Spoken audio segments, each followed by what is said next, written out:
Wahiga, maybe one day I would wish you got a chance to serve in public service. Then you'd get a good feel of what I'm about to say.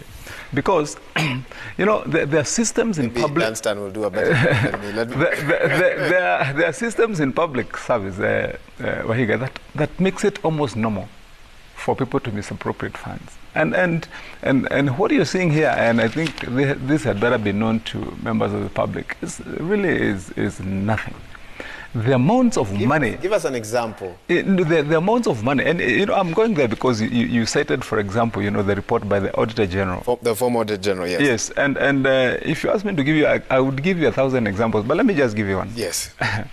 In the year 2013, that's when Governor Mutua was elected. They served in that you know, devolution session until 2017. When we closed that session, pending bills, for just one example, in county governments, I can use Nairobi county government as an example. The pending bills then were about 40-something billion when we closed in 2017. 1 year, when we went to the election, coming back when the Auditor General looked at their pending bills, it was 100 billion plus. My 47 billion, you said 40? Yes. To 100 billion. To 100 billion when we came back after the elections. And you know, you ask yourself, what is the magic that has happened here? you know, you know, when you see our people lining up in county government headquarters, in courts, in small meetings, they are crying how they have supplied things. I mean, corruption in this system is just simply endemic. You know, I can give you another example. Out of that 47 billion, what happens during an election year is that people are called. Actually, you get phone calls. Come, we are going to give you an LPO for 200 million, for 300 million. Just come with 10%. Come with 10%. So you find, you know, anyway, I'm just simply saying that we have a system and a half. I feel like if keep talking, keep sharing, if you go to any public office, the way AIE is allocated, the way it is accounted for, the way people are held to account is unbelievable. Like what you see now, what you having been accused of, and you know, I mean, it's happened. But this happens in every public office, and especially where travel is concerned. You find that if you're told, send this team to this delegation to go and do something, attend a certain meeting, that's an open ticket. Invite everybody else you want, ask for more budget, and it is available. And you know, you come there, you will see.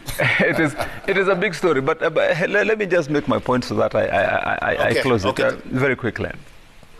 I think for us to succeed on the war on corruption, and I want to congratulate the judiciary. Probably as Wakili Omari is making his second contribution, he will tell us, because I listened to the magistrate making her pronouncement, and she used a word that I got curious about, because she said there was wastage of funds. And that got me a bit curious, because you know, on the pronouncement of that there was wastage of funds in sentencing, but rather in finding him guilty, I was asking myself, then what weight does that carry as opposed to that there was misappropriation or there was theft of funds? Because wastage is a very generalized term, and I was curious that if you move to the next level, as Wakili was saying, of arbitration or the legal whatever, to the higher courts, then you are arguing a case whereby you've been accused of wasting funds. There's a lot of leeway, and probably that's why you find, probably like in this case of Dr. David Koech, that misappropriation and loss of funds, because funds were lost, could still end up giving you another leeway where you can sit waiting to pay a fine for, you know, many years. So anyway, we are a long way to go. It's 1,000 miles yet to the destination, and I think the rethink should be one: how do we tighten policy when it comes to allocation and accountability of funds? Because if we are waiting just at the end of the tunnel to get the thieves, and send them to jail. Yet the system is so porous, it is so fluid, that money can just be gotten. Public officers, or here if you become a public officer, getting money to your office is not a big deal. You just need to write, and once you write, you have a few lobbyists, and then you get money sent to your AIA, and you can spend it the way you like. Accountability will come as long as you have receipts and papers.